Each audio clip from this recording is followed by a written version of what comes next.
Israel সরকার গাজা উপত্যকার বিরুদ্ধে নতুন এক সুপরিকল্পিত সামরিক অভিযান চালাতে যাচ্ছে। 5 মাস ব্যাপী এই অভিযানের লক্ষ্য গাজার নতুন কিছু এলাকা দখল এবং 10 লাখ ফিলিস্তিনি বাসিন্দাকে তাদের ঘর ছাড়া করা। প্রধানমন্ত্রী নেতানিয়াহুর প্রত্যক্ষ সমর্থনে পরিকল্পনাটি চূড়ান্ত হয়েছে বুধবার।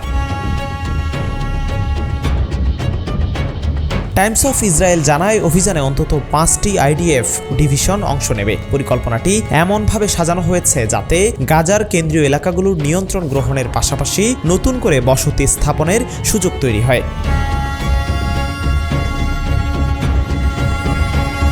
তবে ইসরায়েলের সামরিক বাহিনীর প্রধান লেফটেন্যান্ট জেনারেল ইয়াল জামির এই পরিকল্পনার বিরুদ্ধে কড়া অবস্থান নিয়েছেন। তিনি বলেছেন, গাজায় এখনও বহু ইসরায়েলি জিম্মি আটকা পড়ে আছে এবং এমন এক বড় অভিযান তাদের জীবনকে মারাত্মক হুমকির মুখে ফেলবে। নেতানিয়াহুর চাপ সত্ত্বেও জামির জানিয়ে দিয়েছেন তিনি পদত্যাগ করছেন না, কিন্তু এই সিদ্ধান্তকে ভয়াবহ ভুল হিসেবে দেখছেন। এই পরিকল্পনার বাস্তবায়নে বড় প্রভাব ফেলতে পারে যুক্তরাষ্ট্রের অবস্থান।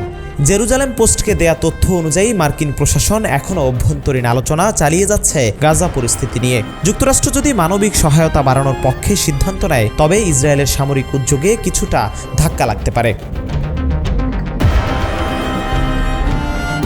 প্রেসিডেন্ট ডোনাল্ড ট্রাম্প বুধবার সাংবাদিকদের বলেন, গাজায় মানুষের জন্য খাদ্য ও মানবিক সহায়তা নিশ্চিত করতে আমরা কাজ করছি। এই সহায়তায় ইসরায়েলেরও সহযোগিতা করতে হবে। তিনি আরও বলেন, গাজা পুরোপুরি দখল করবে কিনা তা ইসরায়েলের সিদ্ধান্ত। তার বক্তব্য স্পষ্ট, যুক্তরাষ্ট্র এখনও সরাসরি কোনো সামরিক অবস্থান নিচ্ছে না, বরং মানবিক চাপে ফোকাস করছে। তবে এই অভিযান বাস্তবায়িত হলে গাজার মানবিক সংকট চরম আকার ধারণ করতে পারে। জাতিসংঘ সহ আন্তর্জাতিক বিভিন্ন সংস্থা ইতিমধ্যেই গাজায় খাদ্য সংকট, পানির অভাব ও বাস্তুহীনতার বিষয়ে উদ্বেগ জানিয়েছে। নতুন করে 10 লাখ মানুষের স্থানচ্যুতি এবং দীর্ঘমেয়াদী সামরিক উপস্থিতি সেই সংকটকে আরও ঘনীভূত করবে বলেই আশঙ্কা করছেন পর্যবেক্ষকরা। বিশ্লেষকরা বলছেন, এই পরিকল্পনা বাস্তবায়িত হলে শুধু গাজার জনজীবন নয়, পুরো মধ্যপ্রাচ্যের স্থিতিশীলতা হুমকির মুখে পড়বে। অন্যদিকে নেতানিয়াহু যদি এই সামরিক পদক্ষেপে সফল হন, তবে তা তাকে অভ্যন্তরীণ রাজনীতিতে আবারও শক্তিশালী অবস্থানে নিয়ে আসবে। কিন্তু জিম্মিদের জীবনের ঝুঁকি এবং আন্তর্জাতিক চাপ এই পুরো পরিকল্পনার ভবিষ্যৎকে অনিশ্চিত করে তুলছে।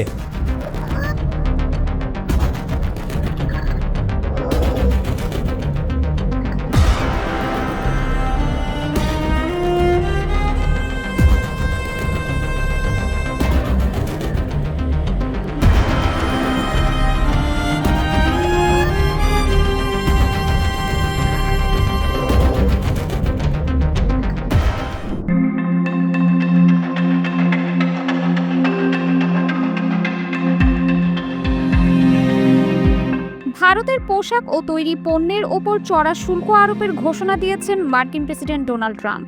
বাণিজ্য বিশ্লেষকদের মতে এই সিদ্ধান্তে মার্কিন বাজারে প্রতিযোগিতায় পিছিয়ে পড়বে ভারতীয় পোশাক শিল্প, আর সেই ফাঁক পূরণ করতে এগিয়ে আসতে পারে বাংলাদেশ।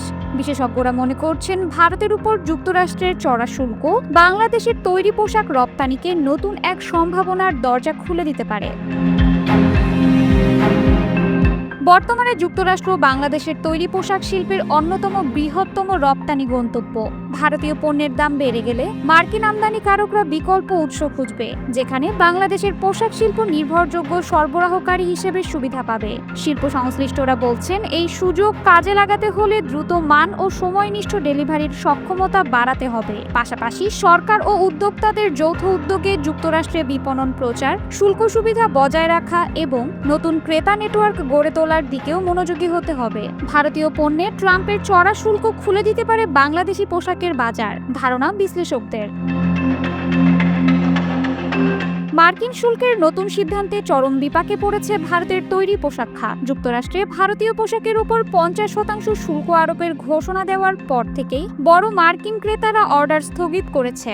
একই সঙ্গে তারা ভারতীয় প্রস্তুতকারকদের বাংলাদেশ ও ভিয়েতনামের মতো কম শুল্কের দেশে উৎপাদন সরিয়ে নেওয়ার পরামর্শ দিচ্ছে। প্রেসিডেন্ট ডোনাল্ড ট্রাম্পের ঘোষণার পরপরই তৈরি হয়েছে এই পরিস্থিতি। ভারতের শীর্ষ পোশাক প্রস্তুতকারক পার্ল গ্লোবালের কর্মকর্তারা জানিয়েছেন, গ্যাপ ও কোলসের মতো মার্কিন ব্র্যান্ড সরাসরি তাদের জানিয়ে দেয় শুল্কের বাড়তি চাপ ভাগাভাগি করতে হবে, নইলে তারা উৎপাদন অন্য দেশে সরিয়ে নেবে। যুক্তরাষ্ট্রের সরবরাহ বজায় রাখতে প্রতিষ্ঠানটি বাংলাদেশ, ইন্দোনেশিয়া, ভিয়েতনাম ও গুয়েতেমালার 17টি কারখানায় উৎপাদন স্থানান্তরের প্রস্তাব দিয়েছে। ব্যবস্থাপনা পরিচালক পল্লব বন্দ্যোপাধ্যায় বলেন, সব ক্রেতাই এখন ফোন করছে, সবাই চাইছে ভারত থেকে উৎপাদন সরিয়ে নেওয়া হোক।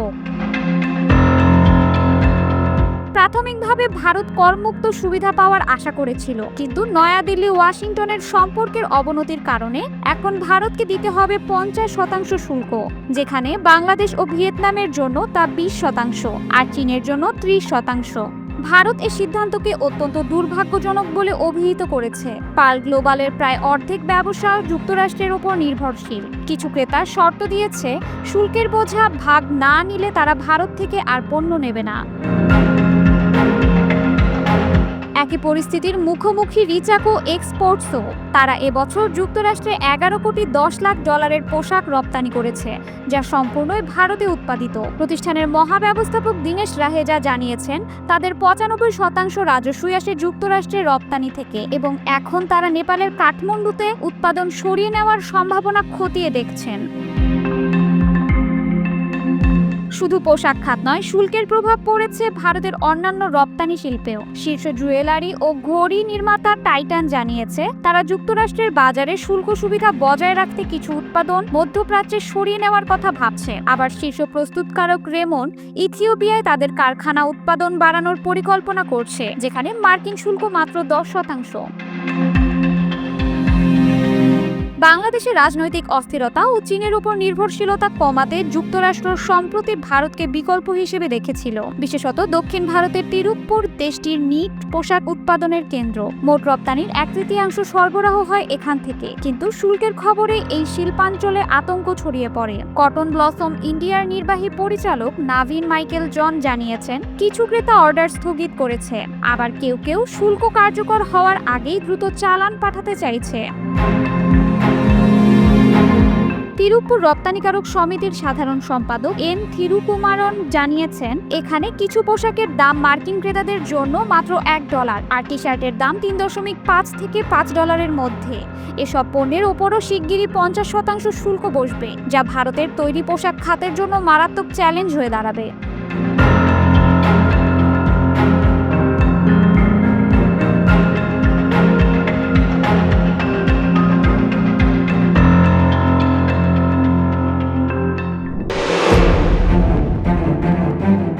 বিশ্ব রাজনীতিতে চলছে বিপ্লব।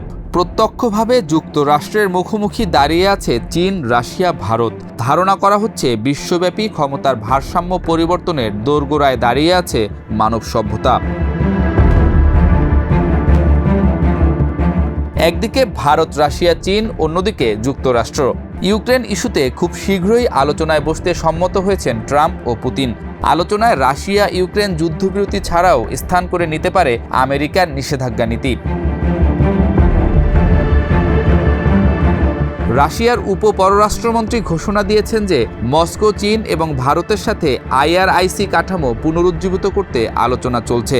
চীনের পররাষ্ট্র মন্ত্রণালয়ের মুখপাত্র লিন জিয়ান এই উদ্যোগকে স্বাগত জানিয়েছেন। ট্রাম্প প্রশাসন রাশিয়ান তেল কেনার জন্য ভারতের উপর 25% অতিরিক্ত শুল্ক আরোপ করেছে, যা মোট 50%। একইভাবে চীনের উপরও 100% শুল্কের হুমকি দিয়েছেন।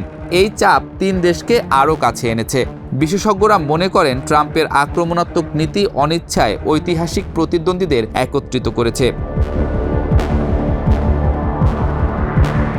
ব্রিক্স জোট এখন বিশ্বের 44% জিডিপি এবং 56% জনসংখ্যার প্রতিনিধিত্ব করে। সংগঠনটি আন্তর্জাতিক বাণিজ্যে ডলারের একচেটিয়াত্ব ভাঙতে স্থানীয় মুদ্রায় লেনদেনের দিকে এগিয়ে চলেছে। রাশিয়া চীন দ্বিপক্ষীয় বাণিজ্যের 1/3 এখন ইউয়ানে হচ্ছে। ভারত রাশিয়া তেল বাণিজ্য রুপি ও রুবেলে। ব্রিক্স পে নামের একটি ব্লকচেইন ভিত্তিক পেমেন্ট সিস্টেম তৈরির কাজ চলছে। ব্রাজিলের প্রেসিডেন্ট লুলা দা সিলভা বলেছেন, বিশ্বকে এমন একটি উপায় খুঁজে বের করতে হবে যাতে আমাদের বাণিজ্যিক সম্পর্ক ডলারের মাধ্যমে না যায়। বিশেষজ্ঞরা মনে করেন আমেরিকার বৈশ্বিক আধিপত্যের ভিত্তি দুর্বল হচ্ছে। বৈশ্বিক জিডিপিতে যুক্তরাষ্ট্রের অংশ 50% থেকে কমে মাত্র 15% হয়েছে।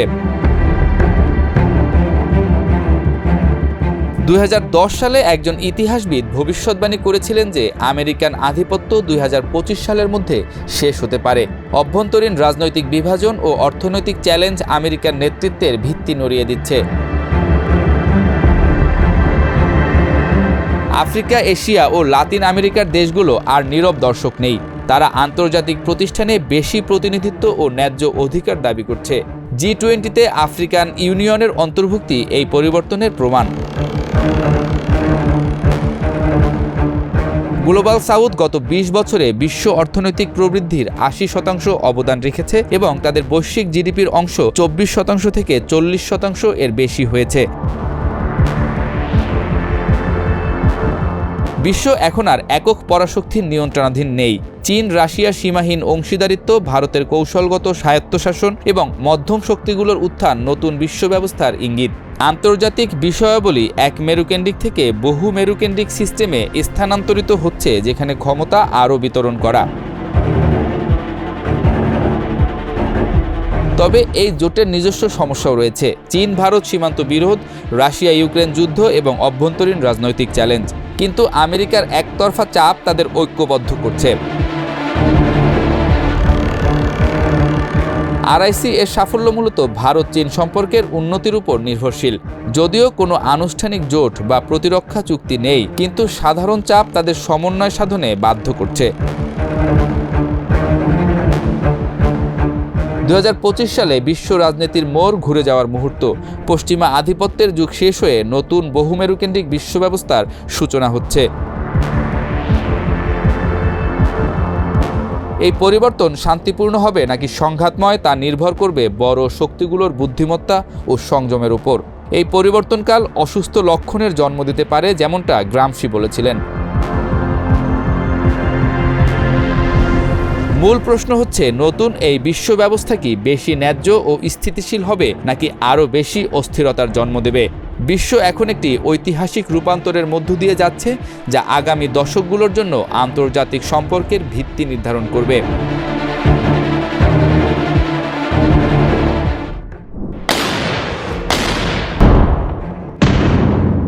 সামরিক হুমকির জবাবে ভারতের প্রধানমন্ত্রী নরেন্দ্র মোদীকে কড়া হুঁশিয়ারি দিয়েছে পাকিস্তান সেনাবাহিনী। ভারতের হামলার কড়া জবাব দেবে তারা, জানিয়েছে পাকিস্তান। যুক্তরাজ্যের সাময়িকী দ্য ইকোনমিস্টের এক প্রতিবেদনে উঠে এসেছে এই তথ্য। পাকিস্তানে আন্তঃবাহিনী জনসংযোগ অধিদপ্তর ISPR এর মহাপরিচালক লেফটেন্যান্ট জেনারেল আহমেদ শরীফ চৌধুরী বলেন, ভারত আবার হামলা চালালে এবার ভারতের গভীরে প্রবেশ করে এর জবাব দেওয়া হবে।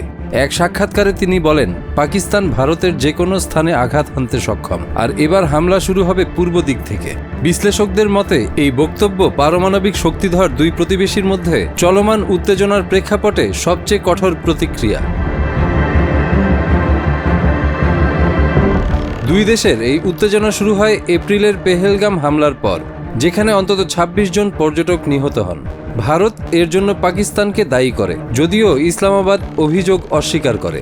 এর জেরে মে মাসের শুরুতে অপারেশন সিঁদুর অভিযানে পাকিস্তানের বেসামরিক স্থাপনা লক্ষ্য করে হামলা করে ভারত।